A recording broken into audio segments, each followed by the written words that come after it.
छाया और रूबी दोनों बचपन की सहेलियां थीं और दोनों एक ही बस्ती में साथ साथ रहती थीं। उन दोनों की दोस्ती पूरी बस्ती में मशहूर थी।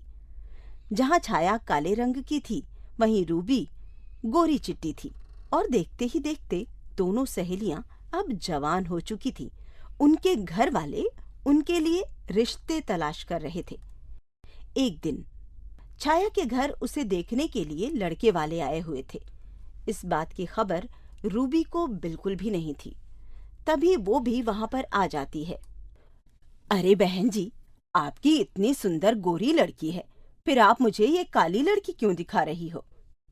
नहीं नहीं बहन जी, मेरी तो बस एक ही बेटी है और वो भी यही है, छाया। बुरा मत मानना बहन, छाया नाम बिल्कुल सही रखा है आपने अपनी बेटी का। जिस पर भी पड़ेगी बस अंधेरा ही अंधेरा कर देगी। और ये बात सुनकर छाया रूबी की तरफ देखती है। रूबी उन लोगों की बात सुनकर मुस्कुरा रही थी और ये बात छाया को बुरी लग जाती है। उन दोनों के चले जाने के बाद, ये आए थे तुझे देखने के लिए। अरे, खुद की शक्ल देखी थी उसने जो तेरे अंदर कमियां देख रहे थे। छाया, तू परेशान मत हो, एक दिन कोई राजकुमार आएगा तुझसे शादी करने के लिए।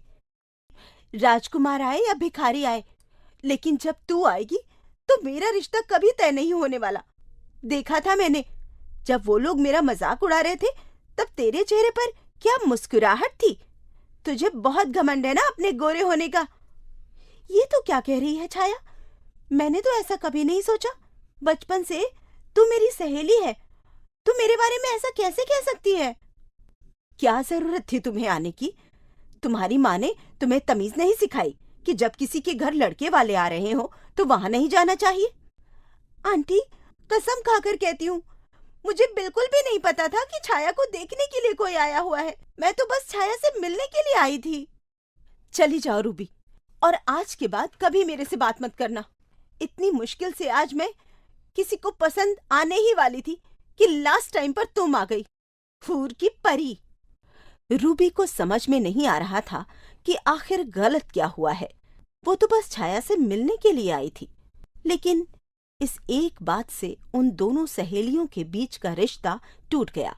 दोनों एक ही बस्ती में एक दूसरे को देखे बिना इधर उधर निकलने लगी। पर कभी कभी रूबी सोचती थी कि आखिर छाया ने उसे ऐसा क्यों कहा, क्यों नहीं उसकी बात सुनी।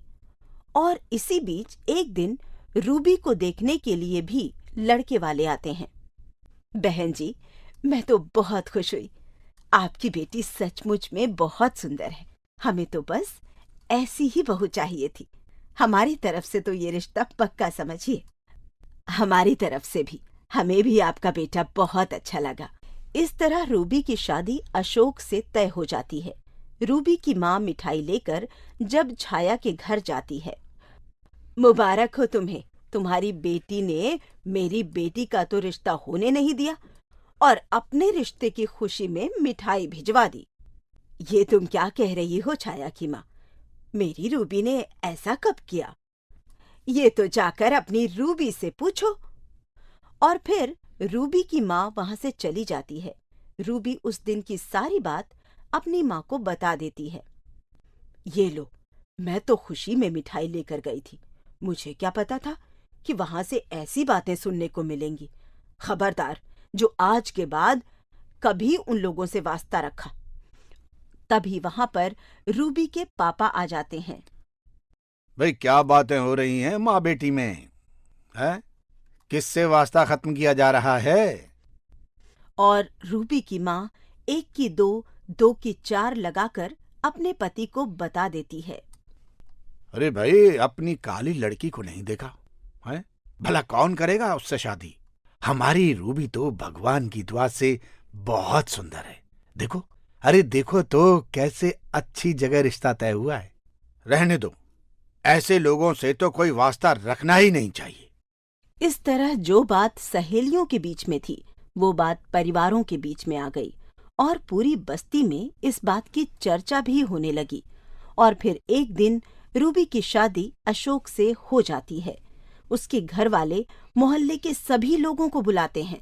बस छाया के परिवार को नहीं बुलाते। देख लेना, मैं भी अपनी छाया की शादी बड़ी धूमधाम से करूंगा और इन लोगों को नहीं बुलाऊंगा। इस बात को 6 महीने बीत जाते हैं। एक दिन छाया के पिताजी काम से लौट रहे थे कि वो देखते हैं कि एक लड़का बाइक पर जा रहा है और पीछे से गाड़ी ने टक्कर मारकर गाड़ी को स्पीड में वहां से निकाल लिया। घायल लड़के को देखकर वो भागकर वहां जाते हैं और उसकी मदद करते हैं। आपका शुक्रिया अंकल, उसने तो लगभग मुझे मार ही डाला था। हाँ बेटा, देखा मैंने, सारी गलती उस गाड़ी वाले की थी। अरे तुम्हें ज्यादा चोट तो नहीं आई है? नहीं नहीं अंकल, मामूली सी खरोंच आई है। हाँ, बाइक का नुकसान हो गया है, घर पर डांट पड़ेगी। और तभी उधर से गुजर रही छाया अपने पिताजी को देखकर वहां आ जाती है। क्या हुआ बाबा, क्या इनसे लड़ाई झगड़ा हो गया है? अरे नहीं नहीं बेटे, इस लड़के को तो गाड़ी वाले ने टक्कर मार दी थी। मैं तो बस थोड़ी मदद कर रहा था। हाँ, लेकिन तुम यहाँ क्या कर रही हो बेटी?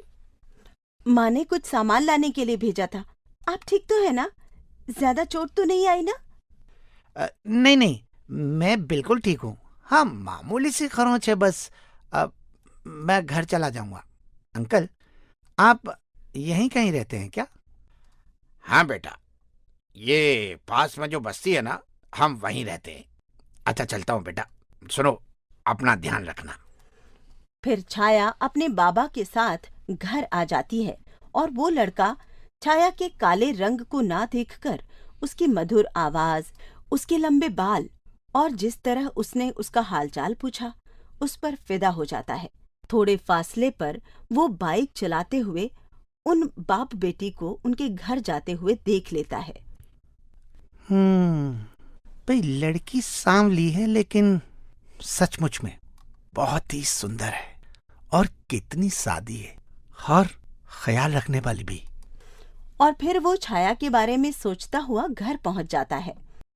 क्या हुआ देवर जी, किन ख्यालों में गुम हो? चाय बनाकर लाऊं क्या? भाभी, एक लड़की पसंद आई है, आप ही की बस्ती में रहती है। मेरी बस्ती की है? कौन लड़की है? क्या नाम है?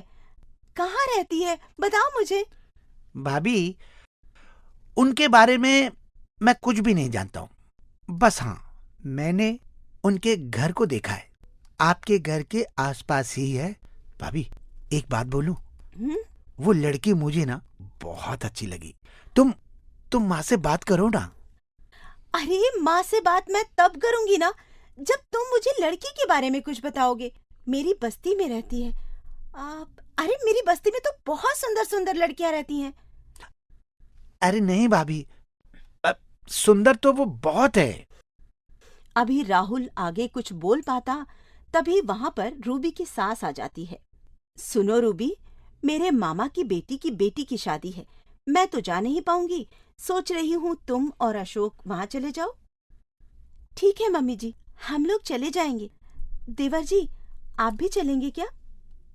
ये कहकर उसकी सास वहां से चली जाती है। नहीं भाभी, बहुत जा चुका औरों की शादी में। अब तो बस मैं अपनी ही शादी में जाना चाहता हूँ। वहां से आने के बाद माँ से बात करोगी ना? 1 हफ्ते बाद जब रूबी वहां से वापस आती है तो उसका देवर उसके पीछे पड़ जाता है और फिर वो अपनी माँ और भाई और रूबी के साथ उसकी बस्ती में जाता है। लेकिन जब छाया का घर रूबी देखती है तो हैरान हो जाती है।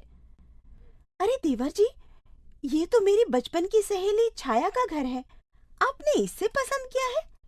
काली कलोटी को? और वैसे भी हम लोगों के बीच में आपस में बातचीत नहीं है। क्या उसका नाम छाया है भाभी? और वो आपके बचपन की सहेली है? फिर सहेलियों के बीच में इतना मनमुटाव कैसे हो गया? ऐसे वहीं पर खड़े खड़े रूबी सारी बात बता देती है।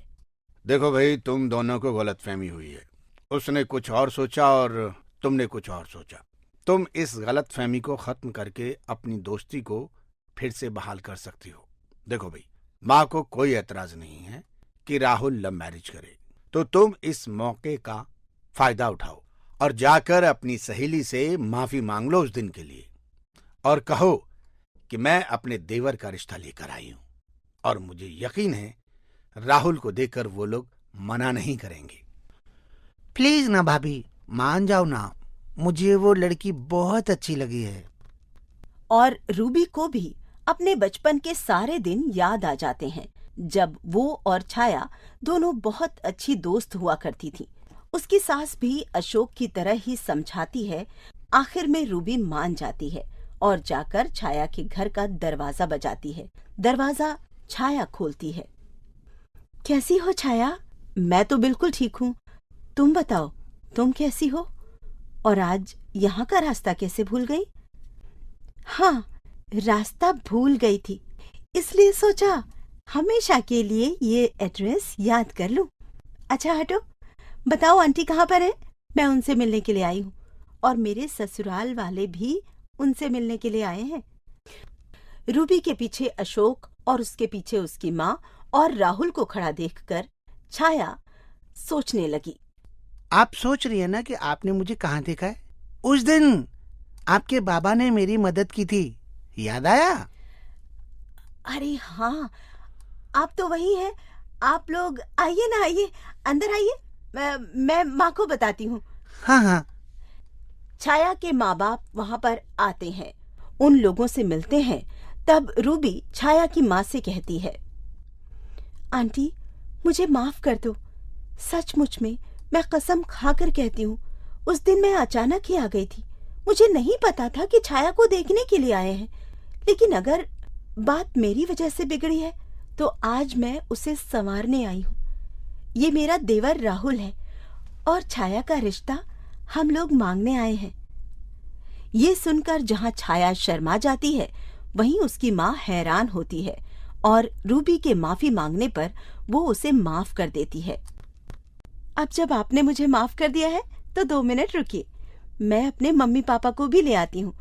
मैं नहीं चाहती कि गलतफहमी से हम परिवार के बीच में दरार आ जाए, और अब तो हमारी रिश्तेदारी भी हो गई है। रूबी भागकर अपने घर जाती है और अपने माँ बाप को लेकर आती है। सब लोग आपस में बैठकर अपनी गलतफहमियां दूर करते हैं और छाया और राहुल की मंगनी कर देते हैं।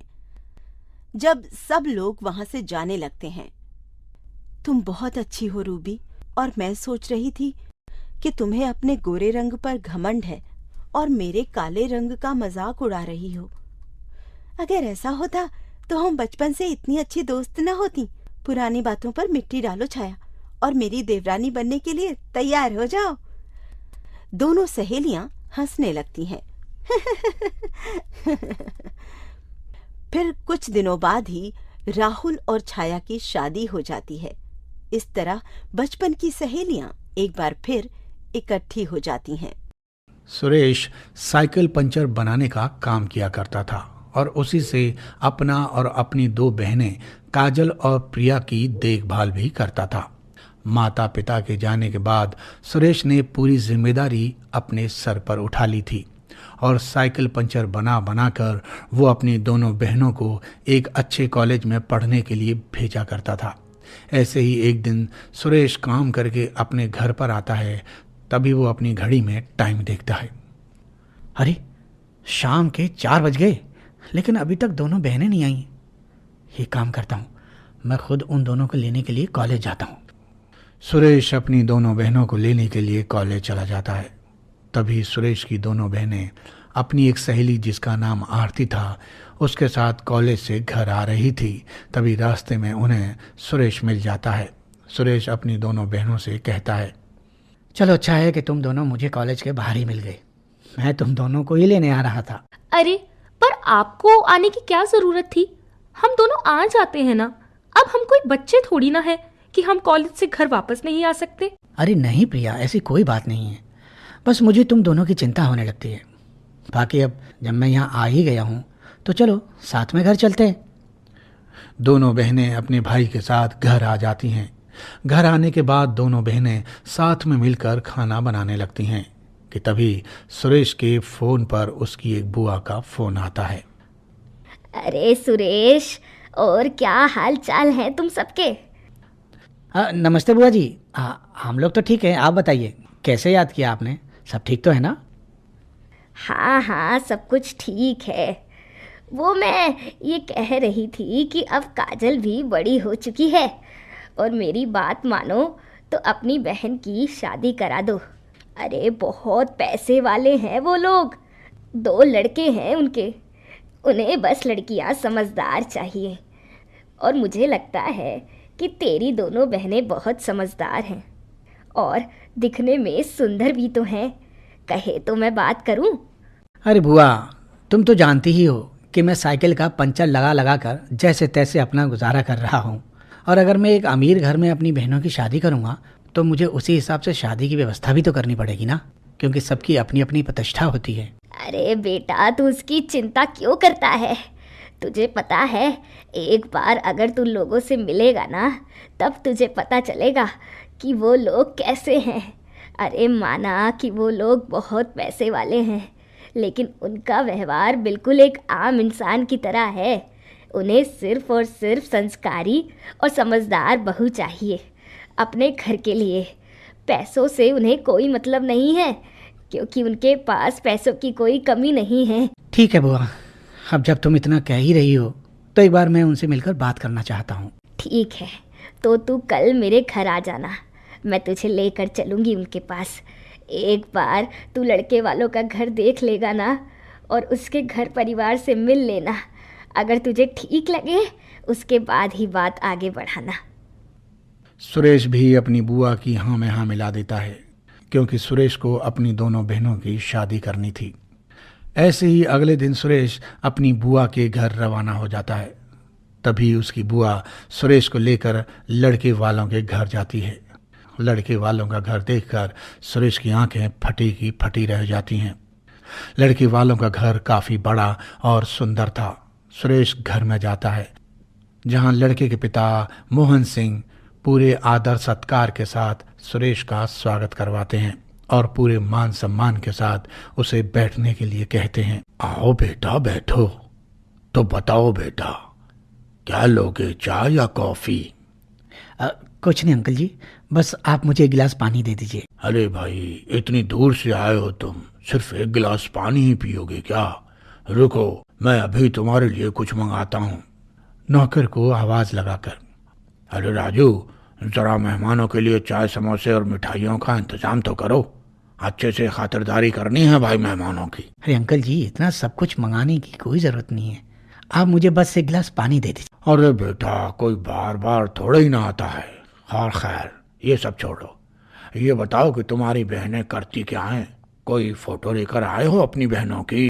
सुरेश अपने मोबाइल में अपनी दोनों बहनों की तस्वीर मोहन को दिखाते हुए कहता है। जी अंकल जी, ये देखिए, ये मेरी बड़ी बहन है काजल, जिसने अभी हाल ही में ग्रेजुएशन किया है, और ये मेरी छोटी बहन है प्रिया। दोनों की उम्र में बस 1 साल का ही फ़र्क है। दोनों ने ग्रेजुएशन किया है और दोनों की सिलाई कढ़ाई सब कुछ आता है, और खाना भी बहुत टेस्टी बनाती हैं मेरी दोनों बहनें। अच्छा, तो ये बताओ कि तुम्हारे माता पिता को गुजरे हुए कितना टाइम हो गया? सच बताऊं अंकल, तो जब मैं 15 साल का था तभी मेरे माता पिता मुझे छोड़कर चले गए थे, और तब से लेकर आज तक मैंने ही दोनों बहनों को इतना पढ़ा लिखा कर होशियार बनाया है। बस अब भगवान से यही दुआ है कि इनकी शादी किसी अच्छे घर में हो जाए।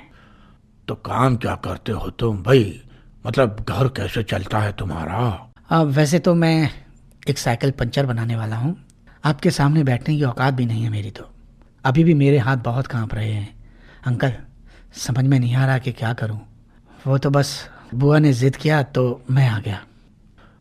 कोई बात नहीं, वैसे मुझे तुम्हारे जैसे मेहनती और ईमानदार लोग ही पसंद आते हैं। तुम चाहते हो तो अपनी जिम्मेदारियों से पीछे भी भाग सकते थे, लेकिन तुमने वैसा नहीं किया। बहुत ही कम उम्र में तुमने अपने साथ साथ अपनी बहनों का भी ख्याल रखा है। जिसका भाई इतना समझदार हो, सोचो उसकी बहनें कैसी होंगी। मोहन सिंह बहुत ही समझदार आदमी था। उसे सुरेश से मिलकर बहुत अच्छा लगता है। ऐसे ही कुछ दिन बाद मोहन सिंह अपने दोनों बेटों को लेकर सुरेश के घर जाता है। सुरेश के घर जाने के बाद मोहन के बेटे विजय और अजय को भी सुरेश की दोनों बहनें पसंद आ जाती हैं। इसलिए सुरेश अपनी दोनों बहनों की शादी मोहन सिंह के बेटों से कर देता है। शादी के बाद दोनों बहनों का रहन सहन पूरी तरह से बदल जाता है। ऐसे ही एक सुबह मोहन सिंह ने अपने घर में पूजा रखवाई थी, इसलिए वो इस पूजा में सुरेश को भी बुलाना चाहता था। तभी वो अपनी बड़ी बहू काजल से कहता है, अरे काजल बहू, मैं क्या सोच रहा था कि क्यों ना हम इस पूजा में सुरेश को भी बुलाएं। मेरे पास तो बहुत काम है, इसलिए मैं अभी कहीं बाहर जा रहा हूँ। तो तुम अपने भाई को फ़ोन करके पूजा में आने के लिए बोल देना, वो आएगा तो मुझे बहुत अच्छा लगेगा। इतना बोलकर मोहन सिंह वहां से चला जाता है। तभी काजल मुंह बनाकर अपनी बहन प्रिया के पास जाती है और कहती है, प्रिया, तुझे तो पता है ससुर जी ने क्या बोला है कि आज की पूजा में भैया को भी इनवाइट किया जाए। अब तू बता, तुझे लगता है क्या कि भैया इतने अमीर लोगों की पूजा में आने के लायक है? नहीं दीदी, मुझे तो बिल्कुल भी नहीं लगता। और मेरी बात मानो तो ससुर जी के सामने कोई बहाना बना देना, लेकिन भैया को इस पूजा में मत बुलाना। तुम्हें पता है ना कि वो कैसे कपड़े पहनते हैं। अगर यहाँ के सभी रिश्तेदारों को पता चल गया कि एक साइकिल पंचर बनाने वाला हमारा भाई है तो हमारी कितनी बेइज्जती होगी। जिस भाई ने अपनी बहनों को इस काबिल बनाने के लिए खुद पर कोई ध्यान नहीं दिया था, आज उन्हीं बहनों को अपने गरीब भाई को अपना भाई कहने में शर्म आ रही थी। ऐसे ही शाम को जब मोहन अपने घर आता है, तब मोहन अपनी बहू से कहता है, काजल बहू, तुमने सुरेश को आने के लिए बोला था? हाँ पापा जी, मैंने भैया को बोला था, पर भैया ने आने से साफ मना कर दिया। उन्होंने कहा कि वो हमारी एक दूसरी कोई चाची हैं, उनके घर गए हैं, इसलिए वो नहीं आ पाएंगे। अच्छा ठीक है, कोई बात नहीं। चलो तुम सब मिलकर पूजा की तैयारी करो। काजल अपने ससुर से झूठ बोल देती है और वहां से चली जाती है। ऐसे ही समय बीत जाता है और बीते समय के साथ साथ काजल गर्भवती हो जाती है। और जब ये बात काजल के ससुर वालों को पता चलती है तो वो लोग खुशी से चमक उठते हैं। काजल के ससुर ने सोच लिया था कि वो अपनी बहू की गोद भराई पर एक ग्रैंड पार्टी ऑर्गेनाइज करेंगे। देखते ही देखते काजल को छठा महीना लग जाता है और इस खुशी में काजल की गोद भराई रखी जाती है। काजल के ससुर काजल को कहते हैं, अरे काजल बहू, इस बार तो गोद भराई में सुरेश को आना ही पड़ेगा। तू मेरे सामने ही सुरेश को फोन कर और उसे गोद भराई में आने के लिए बोल। देखता हूँ वो कैसे नहीं आता है। पापा जी, मैं थोड़ी देर से भैया को कॉल कर लूंगी, वो अभी मेरे फोन में बैटरी लो है। अरे तो मेरे फोन से फोन कर लेना। पापा जी रहने दीजिए ना, मैं बाद में अपने भाई को फोन करके बता दूंगी। ससुर के बार बार फोर्स करने पर काजल इरिटेट हो जाती है और वहां से उठकर अपने कमरे में चली जाती है। तभी वहां पर प्रिया आती है और प्रिया अपनी बहन से कहती है, क्या बात है दीदी, इतना परेशान क्यों हूँ? क्या बताऊं प्रिया, तुझे पता है ना पापा जी पता नहीं क्यों भैया के पीछे ही पड़े रहते हैं। कभी कभी तो समझ में नहीं आता पापा जी क्यों बेकार में भैया को यहाँ बुलाकर अपनी और हमारी बेइज्जती करवाना चाहते हैं। क्या उन्हें दिखाई नहीं देता कि भैया किस तरह के कपड़े पहनते हैं? और उनकी फटीचर वाले कपड़े देखकर ना इतनी शर्मिंदगी महसूस होती है कि कभी कभी उन्हें भैया कहने का भी मन नहीं करता। तुम बिल्कुल ठीक कह रही हो दीदी, अब तो हमारा रहन सहन पूरी तरह से बदल चुका है। जब हमारे बच्चे बड़े होंगे तब उन्हें पता चलेगा कि उनके मामा एक फटीचर गरीब हैं, तो सोचो हमारे बच्चे हमारा कितना मजाक उड़ाएंगे। तभी वहाँ मोहन सिंह आ जाता है। मोहन सिंह उन दोनों बहनों की बातें सुन लेता है और उन दोनों बहनों पर गुस्सा होने लगता है और उन दोनों बहनों से कहता है, अरे शर्म आनी चाहिए तुम दोनों बहनों को। अरे जिस भाई ने तुम्हें पढ़ाने लिखाने के लिए इतनी मेहनत की, आज तुम्हें उस भाई को अपना भाई कहने में भी शर्म आ रही है। अरे 15 साल का था वो जब तुम्हारे माता पिता तुम्हें छोड़कर चले गए थे। तब से लेकर अब तक उसने तुम्हारे लिए बहुत कुछ किया है, लेकिन तुम दोनों बहनों की सोच कितनी घटिया है। अरे सगे भाई बहन होने के बावजूद एक अमीर घर में शादी होने के बाद तुम्हारी सोच अपने भाई के लिए इतनी बदल गई। ससुर की बातों से दोनों बहनों को अपने आप शर्मिंदगी महसूस होने लगती है और वो दोनों बहनें तुरंत अपने ससुर से हाथ जोड़कर माफ़ी मांगती हैं। जिसके बाद काजल तुरंत अपने भाई को फ़ोन करके अपनी गोद भराई में बुलाती है और पूरे मान सम्मान के साथ अपने भाई का स्वागत करती है।